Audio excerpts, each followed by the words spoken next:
इधर ली ने अपने किचन के टेबल पर 2 मरे चूहे रखे होते हैं। इसे देख उसके सास ससुर टेंशन में पड़ जाते हैं। अरे बेटवा, ये तुम क्या बना रही हो? आपके यहाँ हैमस्टर पड़ा है, छोटू ने कभी बताया नहीं। मैं तो इनकी चटनी बना रही हूँ, अपने और योर्स के लिए। आप सभी गो बाहर, मैं अभी इसकी चटनी बना देता है। ये कहानी मेहरपुर नामक गांव की है, जहां अवधेश नाम का एक व्यक्ति अपनी धर्म पत्नी जयंती के साथ एक बड़े से घर में रहता था। अवधेश की केवल एक ही संतान थी और वो था उसका बेटा छोटू। छोटू चाइना में जॉब करता था और उसने वही एक चाइनीज लड़की से शादी भी कर ली थी। उस लड़की को मल्टी पर्सन डिसऑर्डर था, मतलब अपरिचित वाली बीमारी, जिसमें जब उसे गुस्सा आता तो वो एक चुड़ैल बन जाती। छोटू 6 साल बाद अपने घर आ रहा होता है, इसलिए उसके माता पिता बहुत ही खुशी से अपने बेटे छोटू के आने की राह देख रहे होते हैं। अरे छोटू की माँ, वो देखो देखो, छोटू बेटा आ गया। अरे कैसा है मेरा लल्ला, कितने सालों बाद तुझे देख रही हूँ। माँ, माँ, मैं बिल्कुल ठीक हूँ माँ। अरे छोटू, ये तो विलायती लड़की सी लग रही है, कौन है ये? माँ, ये ली है। क्या ली है इसने बेटा? माँ, माँ, यह कुछ ली नहीं है, इसका नाम ही ली है। ये कैसा नाम है? ऐसा ही कोई नाम होता है भला? ली, यह मेरे माँ है और यह मेरे पिताजी। इनको प्रणाम करो। पैर लगाओ सुसुमा। क्या पैर लगाओ लो? ये क्या बोल रही है छोटू? अरे ली, पैर लगाओ नहीं, पाए लागू बोलते हैं। और सुसु माँ नहीं, वो सासू माँ होता है। सॉरी, रॉन्ग हो गया। सुसुमा? अरे ये क्या हो रहा है छोटू बेटा? ये लड़की मुझे सुसुमा क्यों कह रही है? ये सब क्या चल रहा है? माँ, यह मेरी पत्नी है और हम दोनों ने शादी कर ली है। क्या? तुमने मुझे बिना बताए शादी कर ली? एक्चुअली माँ, ली का कोई नहीं है। ली अनाथ है और यह और मैं एक ही कंपनी में काम करते थे और हम लोगों की देखरेख करने वाला भी कोई नहीं था, तो हम लोगों ने वही शादी कर ली थी माँ। ली फिर छोटू के पिताजी के पैर छूने उनके पास जाती है। पैर काट लो ससुर जी। पैर काट लो? अरे हम तुम्हारे मुंह न तोड़ देव। अरे जका बोल रही है छोटू बेटवा। अरे इस बार भी रॉन्ग हो गया। सॉरी सॉरी, पैर दे दो ससुर जी। अरे बेशरम, ये किसे उठा ले आया तू? तुझे तो मैं अभी बताती हूँ। सुसुमा, आप मेरे पति को ऐसा नहीं डांट सकता। छोटू, देखिए तुमको क्या बोलता है। उसकी माँ छोटू को डांट रही होती है कि तभी ली को गुस्सा आ जाता है और उसका शरीर चुड़ैल में बदलने लगता है। अरे अरे ली, तुम गुस्सा मत करो। अगर तुम अपने वो रूप में आ जाओगी तो माँ पिताजी बहुत डर जाएंगे। तुम शांत हो जाओ ली और कुछ मत बोलो।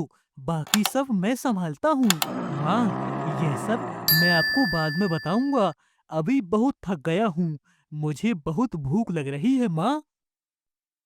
छोटू ये कहकर अपने कमरे में चला जाता है। ली ने शॉर्ट ड्रेस पहन रखी थी। अवधेश और जयंती ली के कपड़ों को देखे जा रहे थे।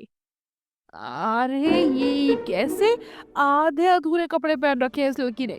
बुद्धि भ्रष्ट हो गई थी क्या छोटू की? तो इससे शादी कर ली। अरे अगर आस पड़ोस वाले इस लड़की को ऐसे कपड़ों में देखेंगे तो पता नहीं हमारे बारे में कैसी कैसी बातें बताएंगे। अरे ली, कमरे में जा और कोई अच्छी सी साड़ी पहन कर आ। और हाँ, अब से अपने पति को तो छोटू छोटू नहीं करना, उनको ए जी ओ जी कहकर पुकारना। फिर ली छोटू के कमरे में चली जाती है। अरे ये क्या हो रहा है? मेरी तो कुछ समझ में नहीं आ रहा। पता नहीं अब आगे क्या क्या होता है। तभी जयंती के पास पड़ोस वाली कुछ महिलाएं दौड़े दौड़े जयंती के घर आती है। अरे क्या जयंती बहन, इतनी जल्दी हमें पराया कर दिया। घर में विलायती बहू लाई और हमें बुलाया तक नहीं। आपसे ये उम्मीद नहीं थी। अरे कोमल बहन, क्या बकवास किए जा रही हो आप सब। पहले उस लड़की ने हमारा दिमाग खा लिया, अब तुम दोनों भी शुरू हो गई। अरे वो मेरी बहू है, ये मुझे खुद अभी अभी पता चला। अब जाओ दोनों यहाँ से, मैं पहले ही बहुत परेशान हूँ। हाय हाय जयंती बहन, ऐसा भी क्या भाव खाना, बताओ। जाते हैं जाते हैं। दोनों वहाँ से चले जाते हैं। इधर ली अपने पति से कहती है, ए जी, हमको बहुत भूख लगा है। अरे ली, अभी तो दोपहर का वक्त है। माँ तो शाम को ही खाना बनाती है। तुम एक काम करो, किचन में जाओ और अपने लिए कुछ बना लो। और हाँ, थोड़ा ज्यादा बनाना तो माँ पिताजी को भी देना। ली छोटू की बात सुनकर अपने कमरे से बाहर आती है और रसोई में जाती है। वहाँ ली को कुछ समझ नहीं आ रहा था कि वो क्या बनाए। अरे इस किचन में तो कुछ खाने को नहीं है, मुझे तो कुछ समझ नहीं आ रहा यहाँ कौन सी चीज से क्या बनता है। अब मैं क्या करूँ, क्या बनाऊं? तभी ली को रसोई में दो चूहे भागते दिखते हैं। अरे वाह, इतने बड़े काले हैमस्टर, इनको ही बना लेती हूँ। सुषमा और सुसु जी दोनों खुश हो जाएंगे।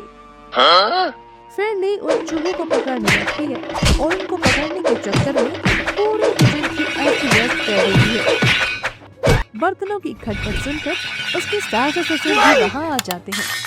अरे बाप रे बाप, ये क्या कर रही हो बहू तुम? मेरा पूरा किचन अस्त व्यस्त कर दिया।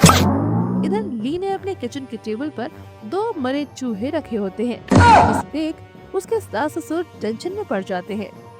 अरे बेटवा, ये तुम क्या बना रही हो? आपके यहाँ हैमस्टर पड़ा है, छोटू ने कभी बताया नहीं। मैं तो इनकी चटनी बना रही हूँ अपने और योर्स के लिए। आप सभी गो बाहर, मैं अभी इसकी चटनी बना देता है। जयंती और अवधेश छोटू की तरफ देखकर घूरे जा रहे थे। उल्लू के पट्टे, कहाँ से लाया इस चूहे बिल्ली खाने वाली को? अरे मेरी माँ क्यों हमारी जान निकालने के पीछे पड़ी है? मैं हाथ जोड़ती हूँ तेरे, हम लोगों को बख्श दे। छोटू की माँ ली पर बहुत चिल्लाती है और ली को गुस्सा आने लगता है और वो मल्टी पर्सनालिटी डिसऑर्डर की वजह से रॉयल में बदलने लगती है। अरे अरे बेटा, देख देख देख, ये तेरी छोटी आंख वाली पत्नी को क्या होने लगा, इसे ठीक कर। मैं तुम लोगों को अभी बताता है। जब से मैं यहाँ आया हूँ, जब से यू एंड यू बोथ मेरे को परेशान कर रहा है, मैं अब तुम डर्टी लोगों को छोड़ूंगी नहीं। तभी छोटू ली से अपने माता पिता को बचाने के लिए आगे आ जाता है। अरे नहीं नहीं ली, यह मेरे माता पिता हैं। तुम इनके साथ कुछ मत करना। तुम अपने कमरे में चलो, मैं तुम्हारे लिए खाना लाता हूँ। पहले तुम शांत हो जाओ। ली को किसी तरह शांत करवाकर छोटू उसे अपने कमरे में ले जाता है। अरे बेटा, मैं तो उस वक्त को कोस रही हूँ जब तू पैदा हुआ था। किसे उठलाया इसे? ये तो हमें मारने पर तुली हुई है और ये अपना रूप कैसे बदल रही है। माँ, मैंने आप लोगों से एक बात छुपाई है कि ली को एक घंघोर बीमारी है। जब उसे गुस्सा आता है तो वो चुड़ैल बन जाती है माँ। अरे बेटा, बन जाती है नहीं, उसके अंदर चुड़ैल का साया ही है। तुम लोग मोबाइल और कंप्यूटर वाली जनरेशन कहाँ इन सब बातों को मानोगे। तुम रुको, मैं आज ही घर के पंडित जी को बुलवाती हूँ। जब तक तुम उस छोटे आंख वाली को अपने घर के तौर तरीके समझा दो। तभी रागिनी का फोन आता है। जयंती फोन उठाती है। अरे कैसे हो जयंती दीदी, मैंने ये बताने के लिए फोन किया है कि आज हम सारे परिवार के साथ रात को तुम्हारे घर आ रहे हैं और कुछ दिन वहीं रहेंगे। अरे बाप रे बाप, अगर ये यहाँ आ गए तो मेरी इस कार्टून बहू को देखकर तो सब मेरे ऊपर हंसेंगे। अरे क्या हुआ जयंती दीदी? अरे नहीं नहीं, तुम लोग अभी मत आओ, हम लोग जस्ट अभी ही पंकज भाई साहब के घर जाने वाले हैं। अरे यह क्या बोल रही हो जयंती बाई? रागिनी बहन के पति का ही नाम पंकज है। अरे रागिनी, वो मेरे दूर के रिश्तेदार हैं, उनका नाम भी पंकज भाई है, तो हम उनके वहाँ जा रहे हैं। अच्छा मैं रखती हूँ।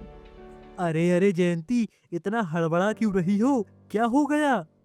ए जी, आप अभी पंडित जी को फ़ोन लगाइए और उन्हें अभी के अभी बुलाइए। मैं तो थोड़ी देर अगर और इस लड़की के साथ रही तो पागल हो जाऊंगी। पंडित जी के आते ही वो घर में पूजा करने लगते हैं और ली को हनुमान चालीसा सुनाने लगते हैं। जय हनुमान ज्ञान गुण सागर, जय कपीस तिह लोक उजागर, रामदूत अतुलित बलधामा, अंजनी पुत्र पवन सुत नामा।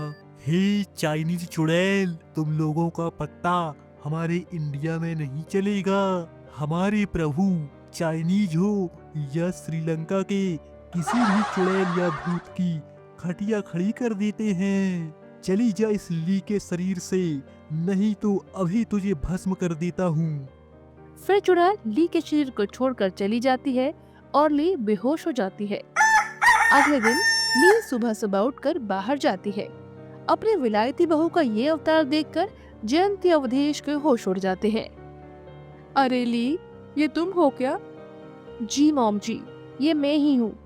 मॉम जी, मुझे छोटू ने सब गुड तरीके से समझा दिया है। यहाँ का रहन सहन, यहाँ का फूड और यहाँ के तौर तरीके मैं सब अच्छे से समझ गया हूँ। वो सब मेरी नादानी समझकर मुझे सॉरी दे दीजिए। ली के टूटे फूटे हिंदी और इंग्लिश का जोड़ सुनकर घर वाले बहुत हंसते हैं और ली को अपनी बेटी के रूप में अपना लेते हैं। तो दोस्तों, कैसी लगी आपको हमारी कहानी? कमेंट सेक्शन में जरूर बताएं और किस तरह की कहानी आप पसंद करते हैं ये बताना ना भूलें। चैनल को सब्सक्राइब नहीं किया है तो कर लें। हम मिलेंगे एक नई कहानी के साथ। तब तक के लिए नमस्कार।